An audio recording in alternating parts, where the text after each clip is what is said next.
Hey guys, this is Mike.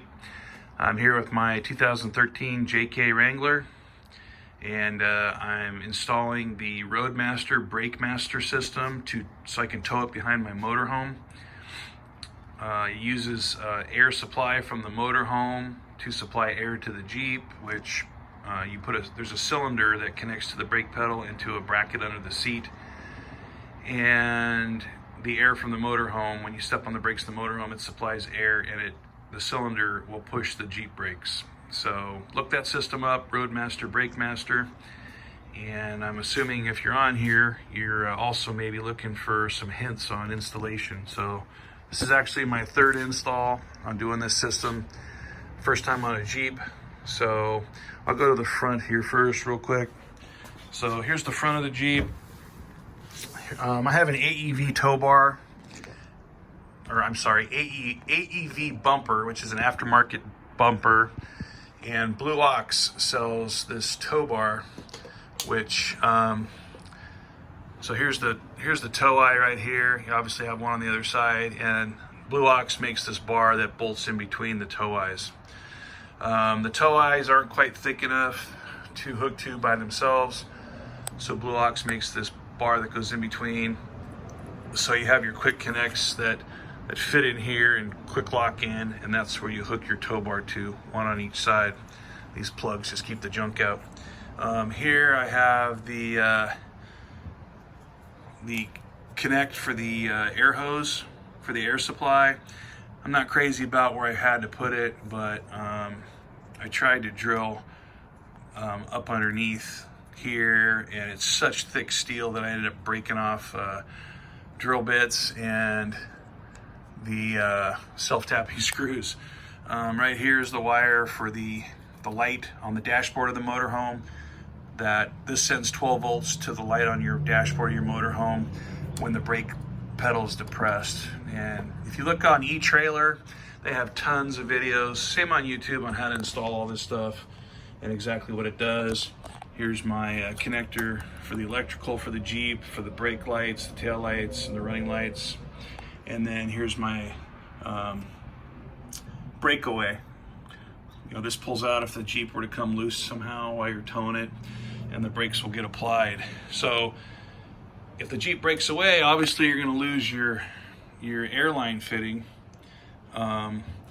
So where do you get your air from? So on the system, there's an emergency tank under the hood that you have to, somewhere you have to install it. If you look on eTrailer for a JK or a Jeep, they put it right here. I don't like that spot, kind of laying in there with all this other stuff. It's kind of weird. There's a guy that has a video, and he recommended actually putting it on the firewall inside the engine compartment. And the way he did it was he went under the front tire and he took this inner liner off, and so right back in there, if you take this liner off, you can see where the light's coming. The firewall is right there, and he put it right there. So basically where that is sorry about the fingers, it's basically way down there. And so at first I was gonna do that, but the horn, here's your horn, normally the horn's right here. So obviously I decided to move the horn and put my cylinder right here. So the way I did it was, there's a bracket that sticks out like that right here normally, and the horn, you can see that stud right there, goes through and attaches to that bracket. So I took it all off, and I took the bracket off, and I cut the bracket, so there's just about a little bit sticking out, just enough to get this clamp screwed to the bracket.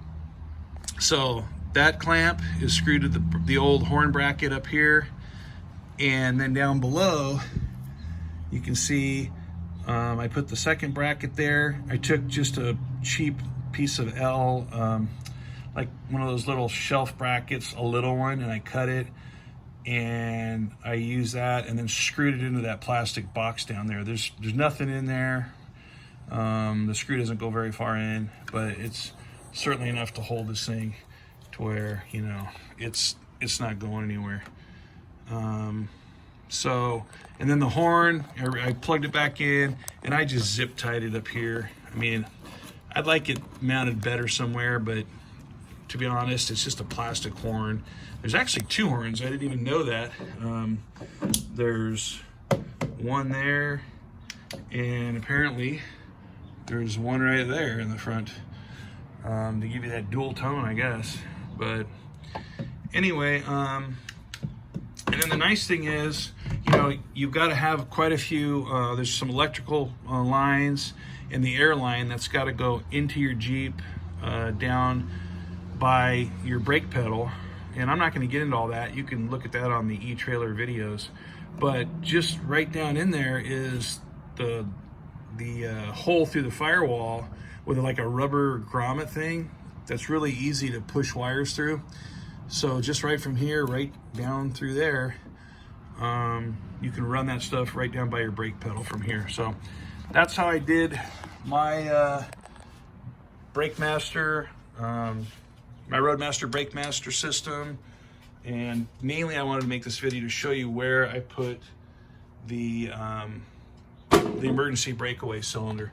And just real quick how it works. So if you were to break away, this cylinder's full of air, and then that solenoid is on top. It's going to 12 volts are going to it, to the breakaway switch down in front.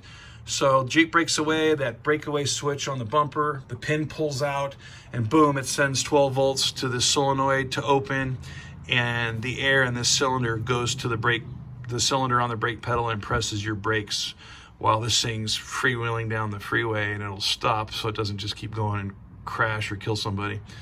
So that's what this is for. So as you can see, I think it's a pretty clean installation for the most part. It's, you know, a couple inches below the hood. If I get down here and give you a view of that.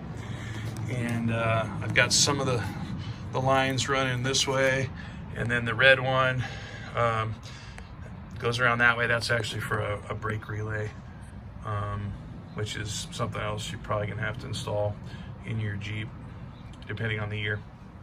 And that's it. And there you go.